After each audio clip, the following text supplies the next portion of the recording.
अभी समथिंग कुछ 4-4.5 करोड़ के आसपास है, जो मैं स्टेटमेंट पुलिस ऑफिस दादर में सौंप चुका हूँ पूरा। तो मैंने 21 जून को उनके साथ जाके 6,70,000 रुपये का परचेस किया। तो उसके भी कुछ 40,000 समथिंग 242 रुपये आते थे। 4-5 हफ्ते आए, 2-3 हफ्ते आए, तो मुझे लगा कि कंपनी अच्छी है। प्रदीपजींनी ज्या ज्या व्यक्तींना जोडलं त्याच्यानंतर त्यांना अशा पद्धतीने हे खडे देण्यात आले होते। आता विशेष म्हणजे हे जे खडे आहेत हे देखील खोटे आहेत। नेमकं ज्या दिवशी पेमेंट होणार होतं मंडेला काय तारीख होती त्या दिवशी हा घोटाळा समोर आला। मग त्याच्यानंतर आम्हाला अजून एकही रुपया आलेला नाही आणि क्लायंट आता मला ॲक्च्युली लिटरली बोलतात की आम्हाला माहीत नाही, आम्हाला आमचे पैसे पाहिजे।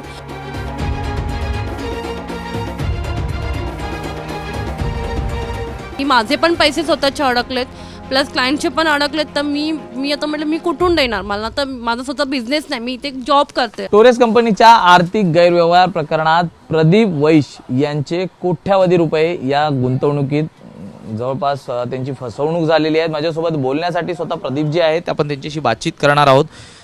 प्रदीपजी, नेमकं हा संपूर्ण गैरव्यवहार झाला हे तुम्हाला कधी कळलं आणि कधीपासून हा सगळा स्कॅम सुरू होता? सर ये नेक्स्ट वीक में ना, नेक्स्ट अपना जो पिछला हफ्ता गया 30 तारीख के बाद से इनका पेमेंट आना रुक गया। तो इनको हमने पूछा तो ये बोले कि हमारा न्यू ईयर है और बहुत सारे न्यू ईयर में बैंक छुट्टी है, हॉलीडे है और टेक्निकल इशू चल रहा है, इसके लिए पेमेंट आया नहीं। आपको नेक्स्ट वीक में दोनों साथ में आएगा।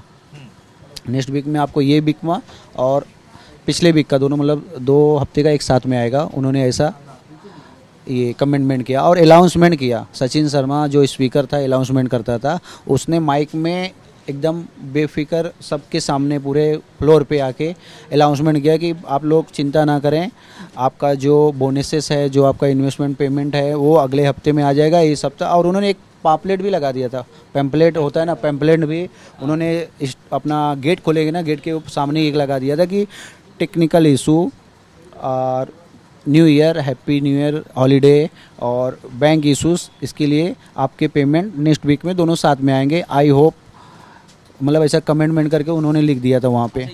ये जो कंपनी थी ये यहाँ पे कब से चालू हो गई है?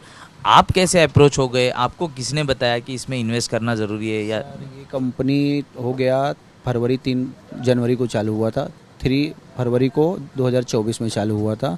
और कंपनी मतलब ऐसा ग्रैंड ओपनिंग होता है ना, जैसा लगता है कि कोई बड़ा कुछ बिजनेस है। ये लोग डायमंड वगैरह रखते थे, मोजोनाइट लगाते थे और अपना क्या बोलते सिल्वर का सेट वगैरह, जैसा एक ज्वेलरी का दुकान नहीं होता, ज्वेलरी का शॉप, जैसे कल्याण ज्वेलरी पकड़ के चलो आप, तनिष्क ज्वेलरी पकड़ के चलो, ऐसा एक ज्वेलरी के जैसा इन्होंने दुकान खोला, शॉप खोला। ऊपर नीचे दोनों, जो फर्स्ट फ्लोर है, ग्राउंड फ्लोर है, उन्होंने ऐसा खोला कि ग्रैंड ओपनिंग दिन हम लोग भी एंट्री किए, ऐसा घूम के आए हम लोगों ने अंदर जाके। बहुत सारे सेलिब्रिटी लोग आए थे, बहुत बड़े। कौन आया था सेलिब्रिटी? अभी सेलिब्रिटी सर आए थे, पर उनका आई थिंक मुझे नाम नहीं पता, लेकिन उसमें इंस्टाग्राम में दिखता है, क्योंकि उनका भी हम नाम भी नहीं जानते कौन से सेलिब्रिटी थे। मतलब है 1-2 लेडीज़ लोग आई थी जो हैं, पर उनका हम नाम नहीं जानते कौन से सेलिब्रिटी। मतलब सब बोल रहे थे कि ये लोग सेलिब्रिटी लोग हैं, आए हैं यहाँ पे, और जो अपना सीरियल में काम करते हैं वो लोग भी आए थे कुछ लोग। तो हमने सोचा कि बड़ी कंपनी रहेगी, हो सकता है कि अभी कल्याण है, जैसा अमिताभ बच्चन उसको प्रमोट करते हैं अमिताभ बच्चन जी प्रमोट करते हैं, तो मुझे लगा कि बड़ी कंपनी होगी। फिर भी मैंने इंटरेस्ट नहीं लिया, मैं घूम के चले आया। हमारे बाजू में एक लेडीज़ रहती हैं, उन्होंने मुझे फोर्स किया कई बार कि आप डालो प्रदीप जी, पेमेंट बहुत अच्छा कंपनी है, 1 लाख रुपया डालोगे तो 6% 6,000 रुपया आपको हफ्ते का पेमेंट आएगा, विदाउट फेल, आप चिंता ना करो, आपके पैसे नहीं डूबनेंगे। ऐसा मतलब उन्होंने बहुत भरोसा दिया, फिर भी मुझे भरोसा नहीं आ रहा था। मैं बोला अपना बिजनेस हम कर रहे हैं, उसी में ठीक है, रहने दो आप हमको। पहले उनका सुनने के बाद आपने कितना पैसा पहले इन्वेस्ट किया? सुनने के बाद भी मैंने 3 महीना रुका, 3 महीना देखा मैंने उनका, मार्च, अप्रैल, मई, जून तक कि उनका पैसा आ रहा था उनके अकाउंट में। तब मुझे लगा अगर इनका पैसा आ रहा है तो मुझे भी आना चाहिए, जब इनको फ़ायदा हो रहा है तो मुझे भी फ़ायदा होएगा। ऐसा तो है नहीं कि अगर कंपनी सबको पैसा दे रही तो अगर मैं अलग से डालूंगा तो मुझे पैसा नहीं देगी। तो मैंने 21 जून को उनके साथ जाके 6,70,000 रुपये का परचेज़ किया। तो उसके भी कुछ 40,000 समथिंग 242 रुपये आते थे। 4-5 हफ्ते आए, 2-3 हफ्ते आए, तो मुझे लगा कि कंपनी अच्छी है। और फिर जब मैं गया तो उनका दूसरा भी ब्रांच ओपन हो गया था ग्रांड रोड में, गिरगांव में। तो मुझे लगा कि कंपनी अच्छी है। अभी इतना ब्रांचेस, अगर दूसरा ब्रांच ओपन कर रही है तो उसका कुछ प्लान होगा आगे कुछ कंपनी कुछ बनाने का, कुछ ग्रोथ रहेगा या कुछ प्रमोशन करने का। हर एक आदमी का एक ये होता है कि कंपनी पहला प्रमोट करती है, फिर सक्सेस होती है।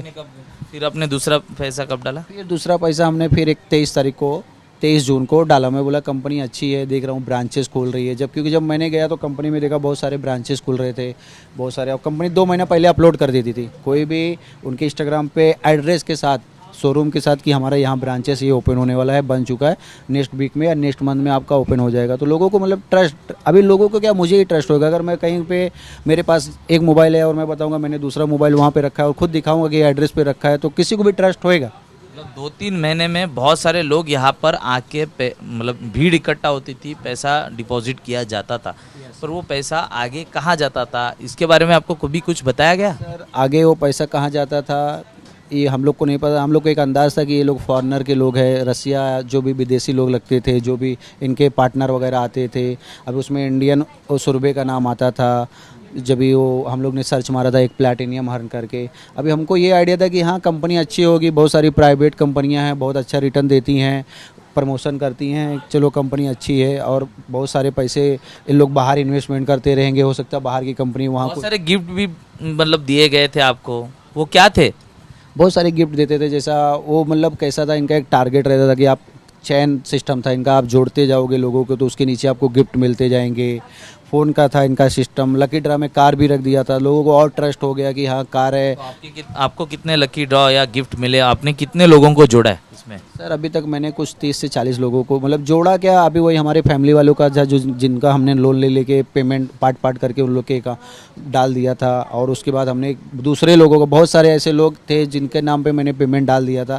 कितना डाला है अभी टोटल?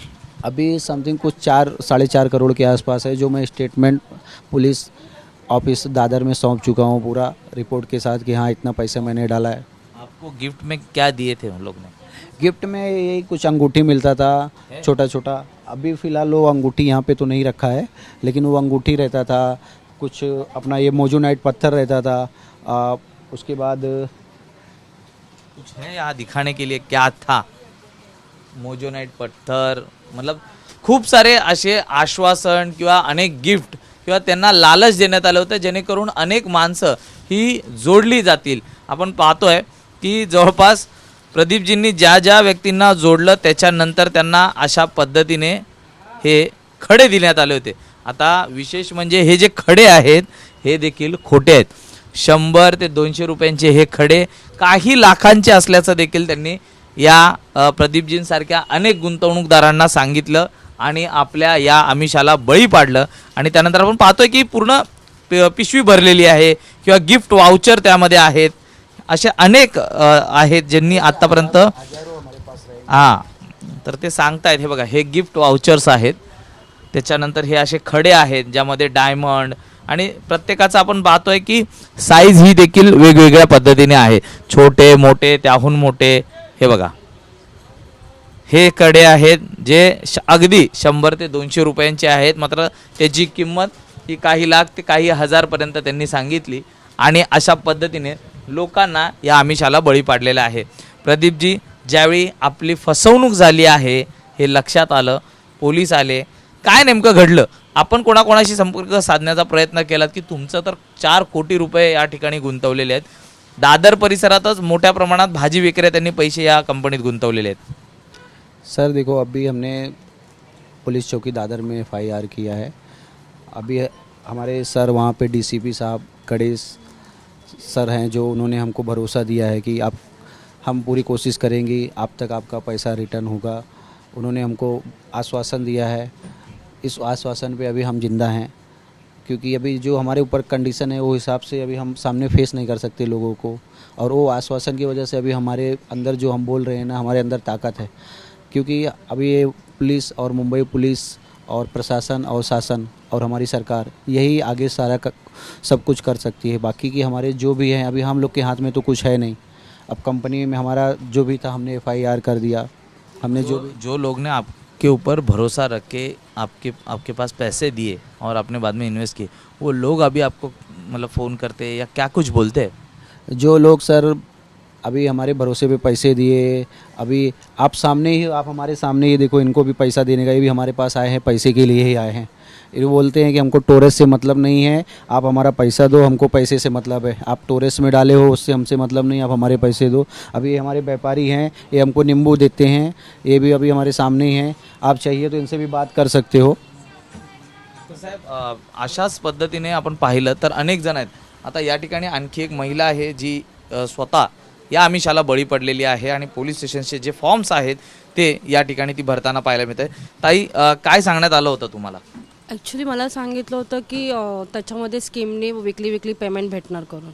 तर मग मी माझ्या क्लायंटला पण त्याच्यात टाकलं होतं, गुंतवणूक करायला सांगितलं होतं. तर त्यांचे एक 1.5 लाख आहे आणि एकच 1 लाख रुपये आहे, ते मी पैसे टाकले होते. आत्ताच जस्ट 26 डिसेंबरचीच गोष्ट आहे ती. तर मला सांगितलं होतं की 1 आठवडा सोडून पुढच्या आठवड्यात पेमेंट सुरू होणार. तर मग मी ते क्लायंटचे पैसे घेऊन कॅश, पूर्ण दोघांचे कॅश घेऊन ते सगळं केलं होतं, फॉर्मॅलिटीज पुरी केली होती कॅशची. आणि मग त्याच्यानंतर ते बोलले 1 आठवडा सोडून पुढच्या आठवड्यामध्ये पेमेंट होणार.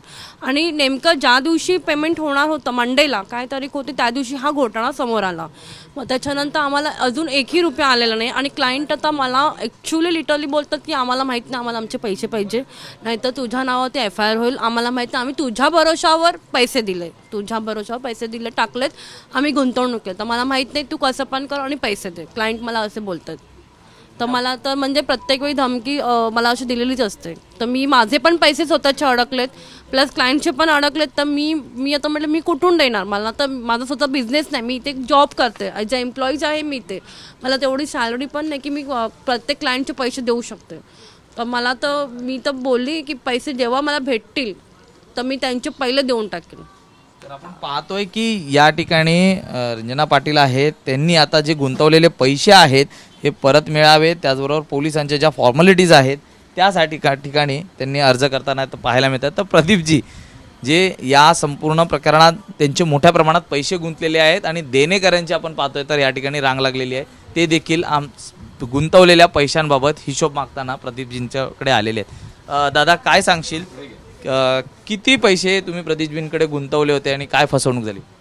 प्रदीपजींकडे आमचे आता 7-8 महिने आलेत, 8 लाख रुपये दिलेले त्यांना. ते म्हणले आज 1-2 दिवसात होईल म्हणून. तर बघतोय तर आपलं टॉरेसला लॉक लागलेले. हे पैसे नेमकं कशासाठी आपण वाचवून ठेवले होते? घर बांधायचं होतं की काय? नाही, मालाचे पण पैसे होते आणि त्यांना आम्ही दिले होते, म्हणजे आश्वासन दिलं होतं की पैसे भेटतील म्हणून तुमचे, नवीन कंपनी कुठे जाणार नाही, तरी त्यासाठी आम्ही दिले होते. सेविंग काम करता तुम्ही? आम्ही आपलं व्हेजिटेबल मार्केटमध्ये आहोत. अच्छा, आपल्याप्रमाणे किती जणांनी या स्कीममध्ये पैसे गुंतवले? तरी 50% मार्केटमधले पूर्ण असणार. वाशीच्या? नाही, दादर मार्केटचं आम्ही. तर आपण पाहतोय की या टोरेस गैरव्यवहार प्रकरणात दादरमधले जे व्हेजिटेबल्स मार्केट आहेत किंवा जी मंडई आहे त्यातल्या 50%हून अधिक जणांनी या संपूर्ण गैरव्यवहार प्रकरणात पैसे गुंतवले होते. त्यावरून तुम्हाला अंदाज येईल की हा भ्रष्टाचार किती मोठा आहे. या संपूर्ण प्रकरणात आर्थिक गुन्हे शाखेने आता तपासाला सुरुवात केलेली आहे. 3 जणांना अटक आहे, 2 जण अद्याप फरार आहेत. त्यामुळे नागरिकांना अजूनही पोलिसांकडून आवाहन केलं जातं की अशा पद्धतीने कुठलीही जर फसवणूक होत असेल तर त्वरित ती थांबवा, पोलिसांशी संपर्क करा आणि अशा फसवणुकीला बळी पडू नका. व्हिडिओ जर्नलिस्ट अजित कदमसह मी सूरज सावंत, ABP माझा, मुंबई. ABP माझा, उघडा डोळे बघा नीट.